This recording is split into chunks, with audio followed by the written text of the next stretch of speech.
ఒక కొండ మీద పాత కుర్చీలు మూలుగుతున్న ఇంట్లో చిట్టి అనే చిన్న ఓ భూతం ఉండేది.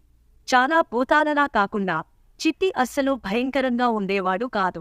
తెల్లటి పెద్ద తల, ఒక్కటే వారే తెల్ల చాదరతో చిన్నగా ఉంటుంది.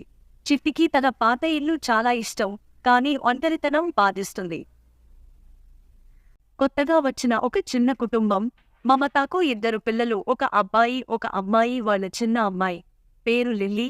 తన అందమైన బొమ్మ, తనకు ఇష్టమైన టెడ్డీ బేర్ది దుమ్ము ధూళి పట్టిన అటక స్టేర్ల మీద పడేసింది వాళ్ళ అమ్మ. భూతాల ఆటలు అంటే అర్థం ఆడించడానికి ఇష్టపడే చిట్టి భూతం అటక మీద నుండి పైకి తేలాడు. బొమ్మని తిరిగి ఇవ్వాలని అనుకుంటూ మెట్ల పైకి ఎగిరాడు, కానీ ఆలోచనలో పడ్డాడు. భూతం టెడ్డీ బేర్ బొమ్మను ఎలా ఇవ్వగలదు? అకస్మాత్తుగా చిట్టికి ఓ ఆలోచన వచ్చింది. టెడ్డీ బేర్ బొమ్మను అటక స్టేర్ల మీద నుండి జారవిడిచి